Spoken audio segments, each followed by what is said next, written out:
All right, guys, it is Monday, the 16th, and I just shared on Instagram a few minutes ago how I had told Christy the day that I had just come off the mountain of Pico Duarte, and I was like, oh my God, so many takeaways. I could do like a team call on this. So then, like a month ago, she was like, hey, so do you want to do it on March 16th? And I'm like, okay, cool, we'll do it on March 16th. But how would we to know that the current climate, right, this day, it would be such an epic way, I think, to segue and to really bring us together as a community, because we need all the positivity and a kick in the butt right now, because we have I think we have the precious gift of home fitness, of this business, of our community that we can share with people. And I just want you guys, I want to start by saying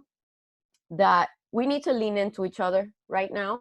This is not a time to start ghosting the team or to go down that rabbit hole of fear and uncertainty and, stop working out and start eating like crap.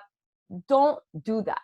Lean into our mission, which is helping people live a healthy and fulfilling life.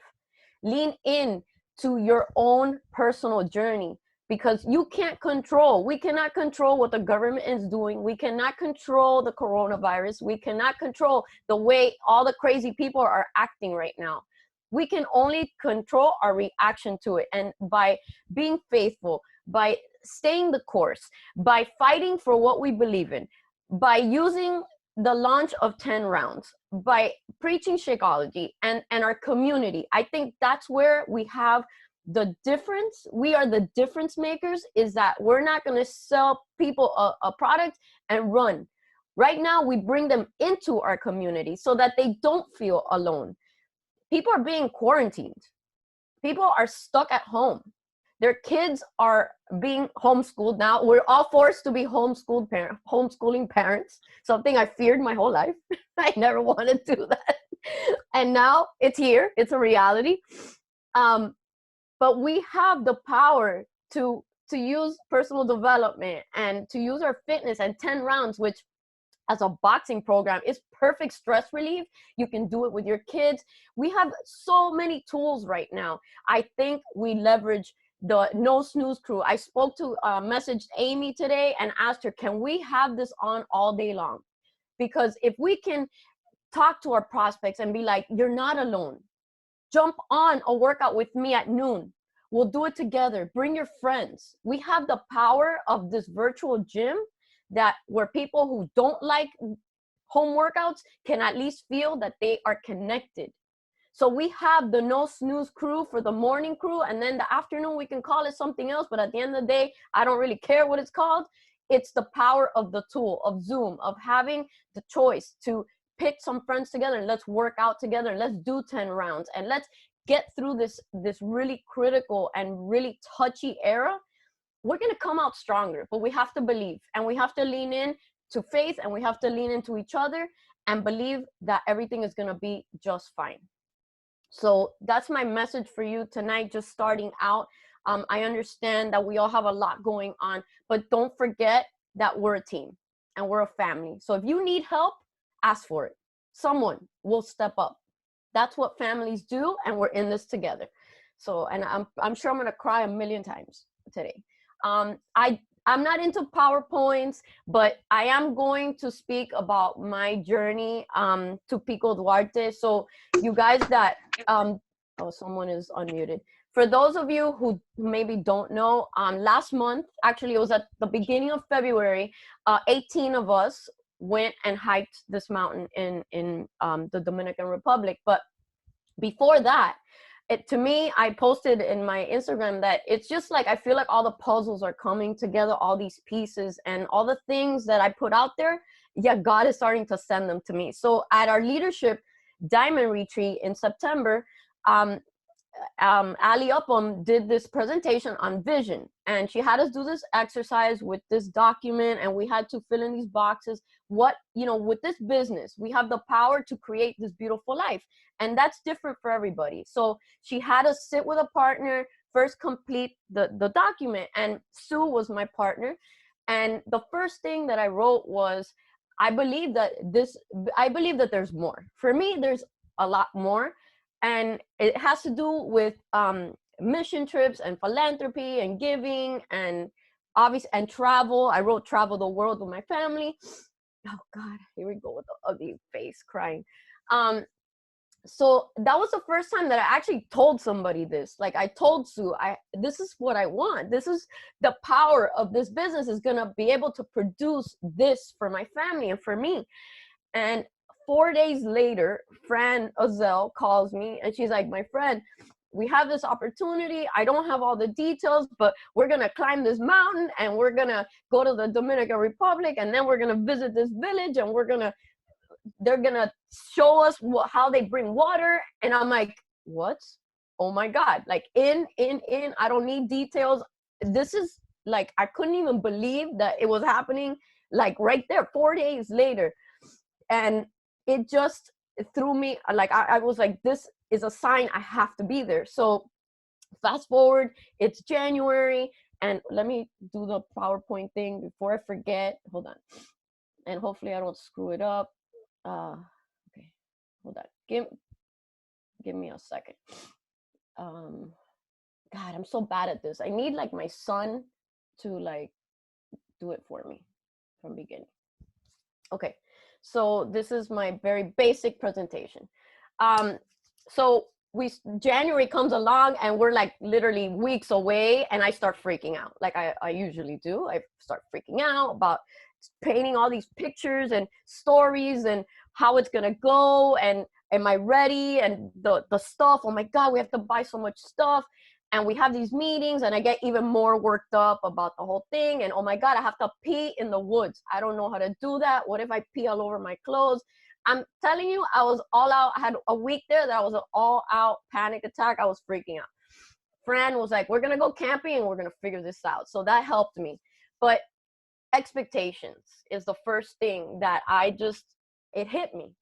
We all had pictures and stories and visions of how this trip was going to go and what the mountain looked like and what we were going to do, and we are going to look cute in our hiking outfits, and we're going to sit there and sing Kumbaya when the sun rose on Pico Duarte, and we were just going to be doing this amazing thing. And I had a picture, and not to mention that I had a customer that told me I climbed this mountain. She heard me say, oh, I'm going to climb this mountain. She's like, Becky, you're not climbing a mountain, you're walking. That set a whole other expectation in my head, another story. Oh, I can do this. You know, I'm a little bit cocky when it comes to the fitness thing. I was like, I got this. And this is going to be easy. And I remember right off the bat, one of the first stretches that when we started the trek, which was sort of flat, which played a huge role at the end, which I'll talk about. Fran says, but when is this going to get hard? This is so flat. It's easy. Well, expectations, my friends. My point today, and what I want you to start thinking about, is those stories that we keep playing in our heads, and what we expect from other people, and maybe what we're expecting the government to do, and what we expect from the business. And maybe you signed up and you expected it to be easy, and you expected to make X amount of money, and now it's not playing out like that. It usually doesn't. We need to let go of those expectations. And what we need to do is embrace reality. It's going to be hard. The mountain was hard. It kicked my ass several times. All of us. And we all had 18 of us. We all have different takeaways and different stories and different moments of aha. But all the preparations, all the snacks, all the things that we thought was going to happen, none of it played out the way we thought. We had to embrace each moment, each situation, the way it arose. If you had to pee behind the little outhouse because it was disgusting, then you had to pee there. If you had to poop somewhere else, then you figured it out. You embraced it, you let go of the stories, and you went on your merry way.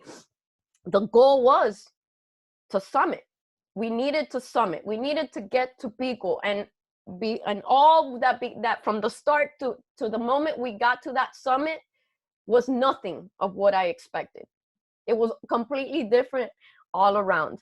So don't get And I always say this, lower your expectations. And I know it sounds bad because I'm not saying lower your goals. What I am saying is stop expecting things to turn out the way that you dreamed it, because it usually doesn't play out like that. And that's when you give up and you quit. Now's the time to embrace reality.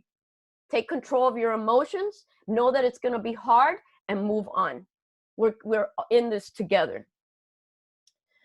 Set your intention. So my intention the whole way were, I had those pictures of my boys in my wallet, and they were what was running through my mind most of the time. But right before, on day one, okay, right as we got to the sign that I don't remember what it said, but it was like the starting point of the whole hike,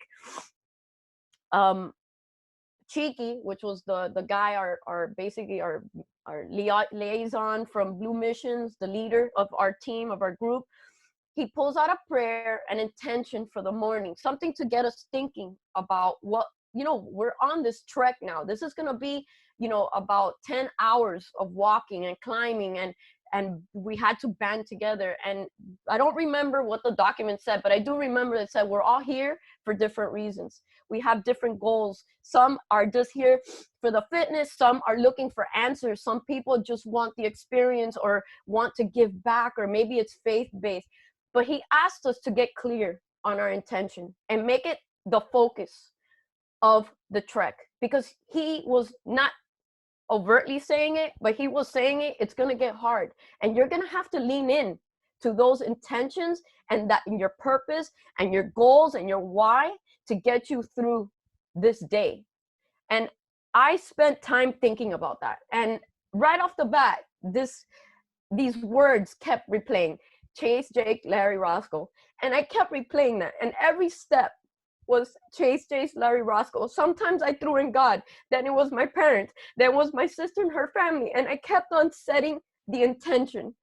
Because when it got hard, and the times when my heart would spike and we were out of breath and our feet were starting to hurt and things got hairy, you had to lean back and step back and say, I'm doing this for a bigger purpose. I'm doing this I should have gotten tissue. I'm doing this for something bigger than myself, to show my kids that we do hard things, that I am a role model for them. So today I want you to reset your intention.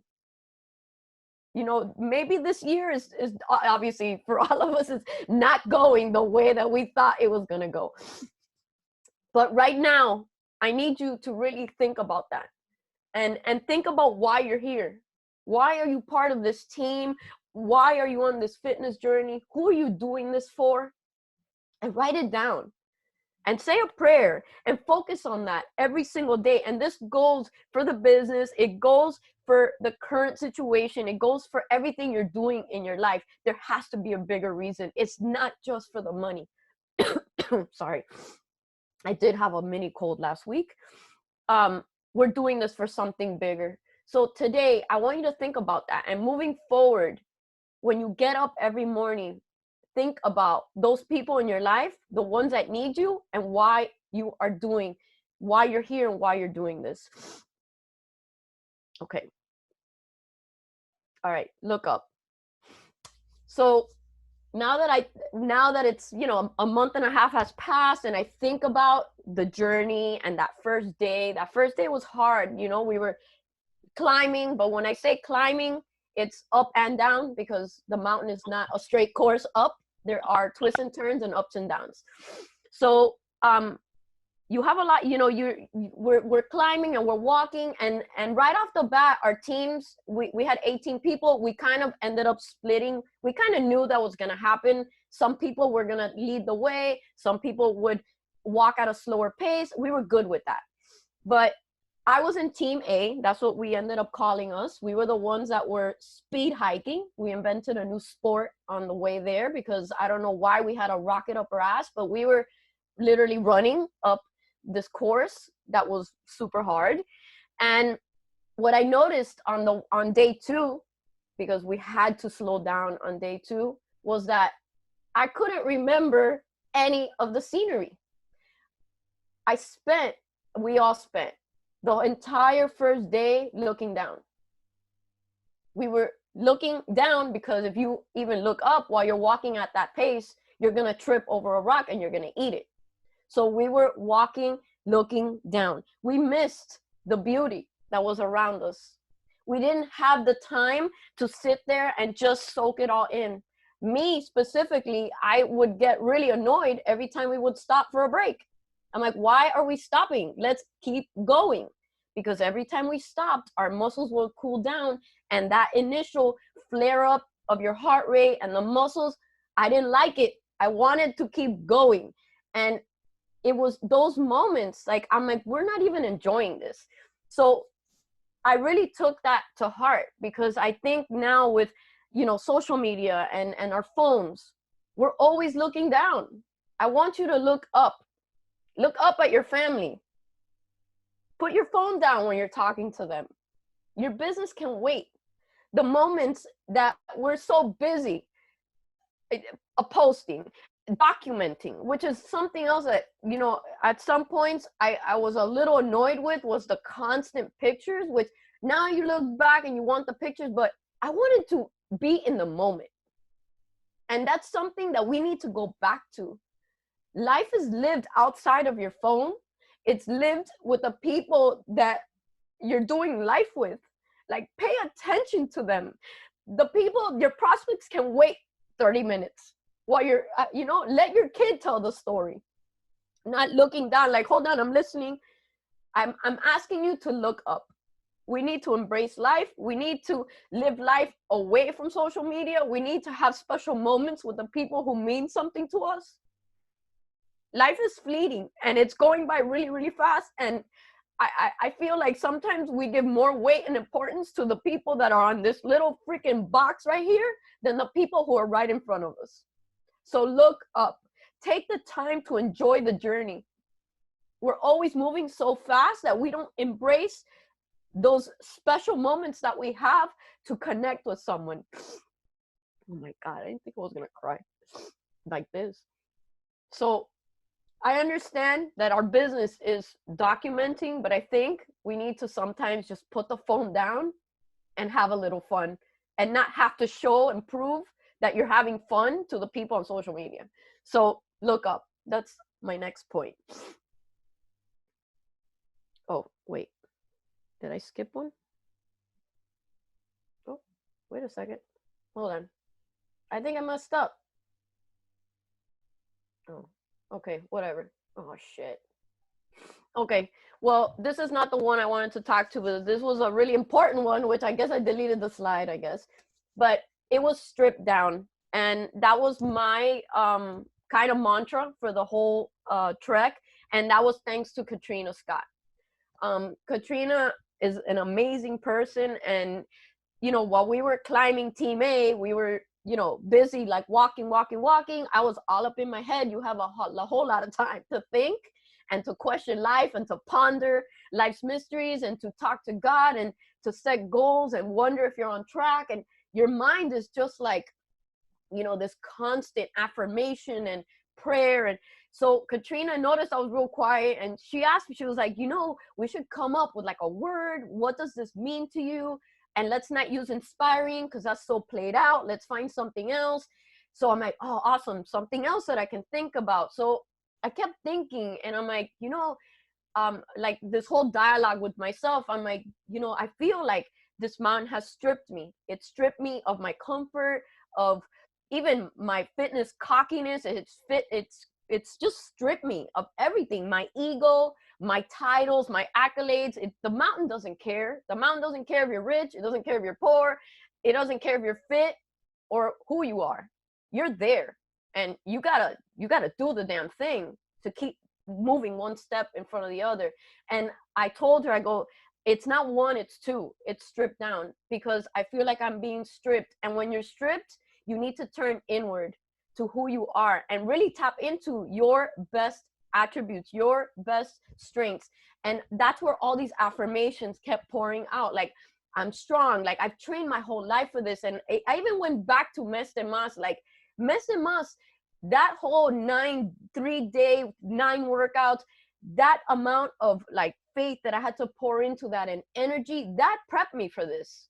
And I kept thinking about how it had, all these things had stripped me in order to get me ready to be at this point, to accept this challenge. And it removed everything for me, and it really made me realize that how mentally strong I am, that I don't back down.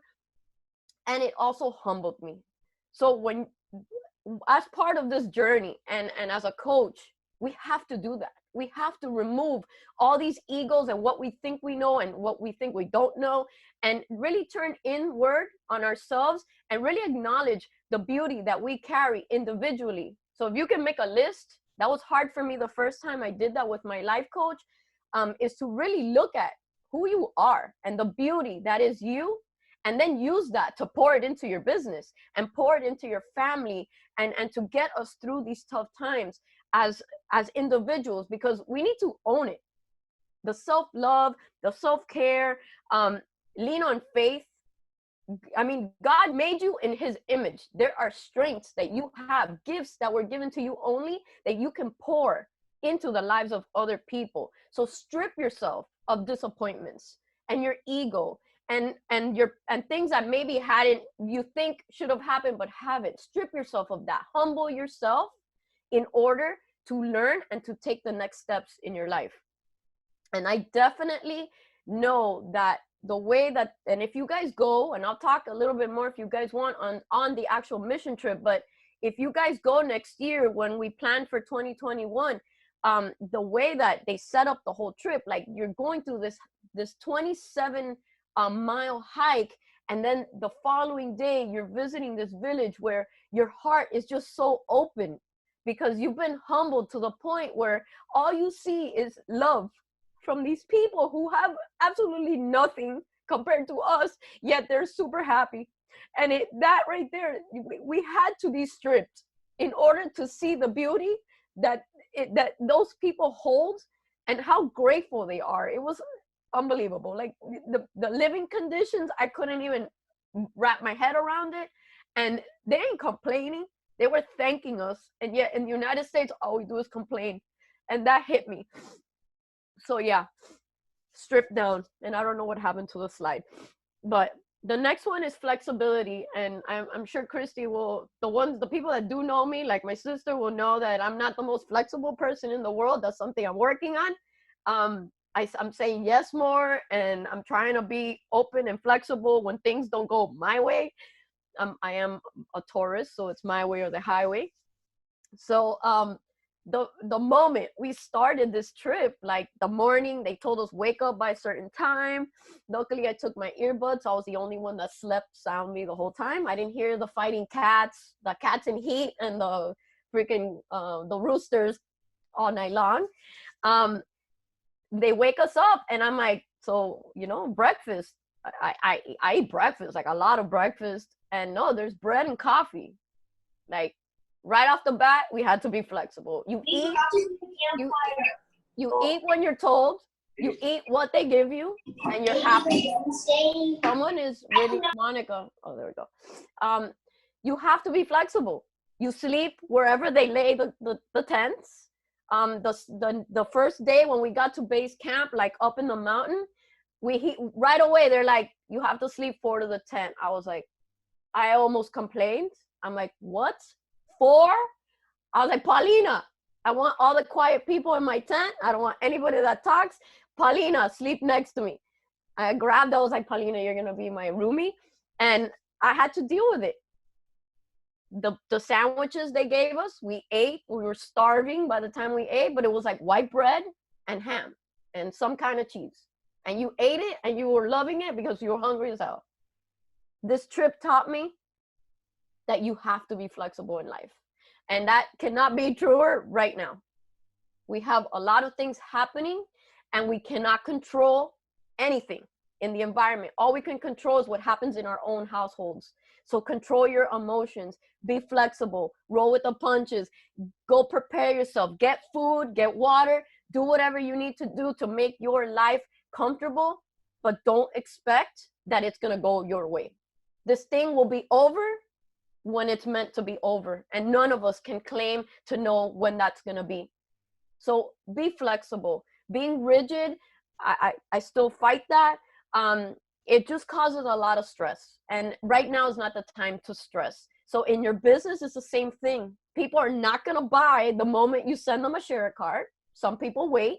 You have to accept that. Sometimes you're not going to hit a goal. You have to be willing to keep moving forward, even though it didn't happen when you wanted it to. Maybe you're not making the amount of money you think you should be making. Then maybe you just need to adjust. Be flexible, have a different course of action, but keep moving forward. And growth, change is like a constant. You can't control it. You just have to learn to manage it. Okay, the next thing. This is a big one. The rocks. I can't tell you how much I hated those damn rocks by the second day. Those rocks were everywhere. The first day we used them to step up. But guys, you know what? We thought, oh, day 2 is going to be so easy because we're going to be going down. But really, again, it's a mountain. Sometimes you're going up. Sometimes you're going down. Going down is way harder. And I actually hurt my knee, aggravated it somehow the first day at the tail end. And the second day we hiked for like, I don't even know. It was like 13 hours. It was 4 o'clock in the morning and we didn't make it back to base camp till 8 o'clock at night. So it was a long ass day and my knee was on fire. And those rocks were brutal going down. Why? Because they're all shapes and sizes. Some are small, some are big. They all trip you up. I fell a billion times. A lot of people slipped and fell and ate it. And all you can do is wipe yourself off and keep moving. So the rocks to me started to symbolize all the challenges that we face day to day in life. We can't ever get away from challenges. It's what makes us grow. And that's how we need to approach it, is they suck and the challenges hurt and they make us fall. And sometimes we go backwards 5 steps, but they also make us stronger. And those rocks are there for a reason. So accept it, move past them, use them to catapult off of, but you can't get rid of them. So that was, for me, it was a big one, because I'm going to tell you, by the end of the day, the second day, I was so pissed off at those rocks. I'm like, if one more trips me, and every time my knee was on fire, I could barely bend it. And sometimes I didn't lift my leg high enough and I would kick a rock with the bad foot. And all I could do was take a deep breath and keep moving forward. Suck it up and keep moving forward. The goal was to cross that finish line, and there was no rock that was going to stop me from doing that. And then lean into your team. This was really special. Sorry, I'm moving these things. This was we were the last group to finish. Somehow we got separated on the way out, but remember I told you that the first hour and a half of our trek the first day was super flat. Well, it ended up being that last trek on the way home was brutal, because all we wanted to do was get back. And it felt like, I was like, I think they're messing with us. We must be going in circles, because I don't remember this taking so long. We were in the dark. A bat flew right in front of Waikiki, and I was still booking it. Like, we were like, Marcela, suck it up, but we're moving. Like, don't fall behind, because there's no lights here. And Waikiki was someone that, I didn't have a lot of contact with before this trip. And to me, the shining star of our trip was Waikiki. Thanks to her, I finished that thing with my knee blowing up like a rock star, because she stood in front of me and she never let me falter. She was there talking to me all day long, like the last tail end of the trip. I know everything about her life, because I'm like, just keep talking to me so that I don't think about what is going on with the pain in my leg. And it just, I leaned into her. I let myself lean into her, which is hard sometimes, to ask for help, to know that you're hurt and then things are not going the way you want. And it's hard to lean in, but I allowed myself to do that. And because of that, she helped me rise. And it was a beautiful thing. Us 6, how we were just like, we're in the dark and with our little lanterns on. And she was like, you know, go left, go right, like clearing the path for us so that we wouldn't trip, so that we were finding the best places to put our foot. Like we were working like a synergistic team, and we were just like, dude, don't slow down, keep going. We need to get out of here. And to me, it was because of her that I finished so strong, because she never gave up on me. So tonight, I want you guys to lean in. I've said it a bunch of times, but with everything that's going on, we have each other. And we're a community of positivity, of life changers. Now is the time to really bring more people in and not to leave anybody behind. And you love people where they're at. We're all different fitness levels, just like we were on that mountain. And we ended up just busting through it because we believed in each other and we wanted each other to finish and to reach that goal. So lean in, and thank you, Waikiki. I don't know if you're on, but I love you. You're amazing. And she is a badass. And not only that, the week after that, she ran a half marathon. I don't know how she did that, but she's a badass. And then when we made it to the top, I mean, to Pico, that was the moment. I mean, it was just unbelievable. We did get up there at different times. There were 5 of us that peaked first because we were like, again, we had a rocket up our ass. I had a little guard dog. This random dog came out of nowhere and peaked the mountain with us, and he's hung out with us at the top. And we just got to be we were above the clouds. Diesel Nation was above the clouds, you guys. And it was just a beautiful moment, that just so much gratitude. And we just, you had to embrace all the hard that got us there. And like I said, just going to the village after experiencing such a physically demanding trek, and to, and to see to see that the effect that clean water has on people. Not only that, when we got back to the missions, that we got to actually take a shower, because we could not shower in that camp in the mountain. The water was freezing cold, and when I got in that water, I was just like, thank you, God, thank you, God, thank you, God. I don't care that it's freezing cold. I'm like, thank you for the clean water. Thank you for the fact that we have somewhere to sleep. Thank you that we're safe. And all the gratitude of having experienced this together was just simply like, I'm telling you, it was like I was meant to be there at that moment, meant to peak at that moment, and meant to bring that message back to you guys. We have to live a life of gratitude. Life is never going to be the way, again, expectations, the way that you think it should be, or the things that you should have. We need to focus on what we do have, make that important, share it with the world, and then just continue on this path of positivity. And then we're gonna fight for it. This was us at we were all freaking out, by the way, because it looked like it was literally so close to the edge, and I was like, God, can we please take the picture so we can get out of here? I was super scared, but we locked arms, and the 18 of us locked arms, and we did this thing, and hopefully next year we'll have a big group of us. And I want you guys to really challenge yourselves. I know some of you are like, I don't like to camp, and you have to experience this. Like, it's not that bad. You tap into your greatness, you tap into the fact that you're helping people, that we're doing this for an amazing cause, and just embrace the challenge. It was such a beautiful experience, and the mountain is gorgeous, and the people in the Dominican Republic are so appreciative and grateful, and the guides were so awesome. They cooked us freaking fricassé de pollo, like, out there in the camp, with a ton of rice. By the way, I ate more carbs than I had ever eaten in my whole life on that trip. I ate 3 plates of rice, and we made margaritas out of a powder, and we made Moscow mules out of a powder. Like, flexibility, right? And that's it. I think right now, like I said at the beginning, to open, we need to come together. And I do think that what a blessing that it's 10 rounds. Like, we have Joel, he's eye candy, he's amazing, he's our friend. He has this amazing program of empowerment and stress relief.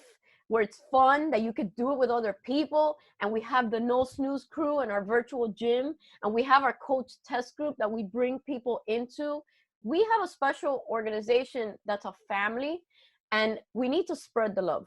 Don't be selfish and hold it to yourself because you're worried about what someone's going to say. Plant the seed, invite them, let them see what we're about. Everyone needs the light that we share. And I think it's time for us to step up, be bold, and fight for our goals. Chris, I don't know if you want to say anything, but no, I don't want to mess up this call. It was perfect. That was amazing. Amazing. I mean, if you can, Becky, I will leave the call open. Just go through the comments so you can see the impact that this call made. And I'll just say that was one of the best calls we've ever had. And you guys don't forget that we have Joel on Wednesday night. And that's it. I mean, that was perfect. Thank you, Becky. Yeah, I hope that next year, we're still in talking about how we can all get together with the Blue Missions and make it part of like a thing, like how we tie in Beachbody, because I think it's a perfect synergy. We have so many common core values. But if we could get a big group of us and from across the United States to make this huge impact on helping people, I think for me, clean water has always been a big deal because I think it's a basic human need. And the fact that it's 2020 and there's people in the world that don't have access to it, that makes me so sad. And, and also Blue Missions, and I'm not going to really hit this, but they're very faith-based. And that really was important to me, that, like we prayed before every meal, and before every major encounter, we had an intention that we had to set so that we had like something to focus on. Like when we got to the peak, before we left that morning, like it was like 4:20 or something, Chiki had us grab a rock and carry it with us to the peak. And when we were at Pico, we were supposed to like really focus on things that we wanted to throw away. And when we got to the top, we each casted the stone and we threw away whatever in our lives is holding us down. And those are the types of moments that, you're there, and it was so much more than just this athletic thing that I wanted to do. Like, I'm such a badass. I climbed 27 miles in 2 days. It was so much more than that, because I had to really focus on my faith and focus on who I am and why I do the things that I do and where I want my life to go. It was really, really so many ahas. And I just hope that each and every one of you can experience it, because it's life-changing. So yeah, I spoke pretty fast. It was 30 minutes. I didn't want to keep a lot of time because I know everybody has things to do. But yeah, Wednesday, I'll be back on with Joel, and we're going to talk about Live 4. So if you guys have questions. At Live 4. 10 rounds. 10 rounds. Sorry. Sorry. 10 rounds. Like, not the basic questions, please. Like something different other than what we always hear, like what you haven't already heard probably in the event, right? We have the event in Diesel Nation Rising. Maybe tag me and put some questions that maybe you want him to answer, because he's going to speak and then he's going to answer some questions. But I want them to be like special questions. So things that you're really wondering about. And that's it. That's it. Thank you, guys. I hope that, that I inspired in some way. It wasn't a training, but it was just heartfelt. And I wanted you guys to kind of get to hear what I experienced. So I love you. Let's stay positive. Let's go out there and change the world and be the light.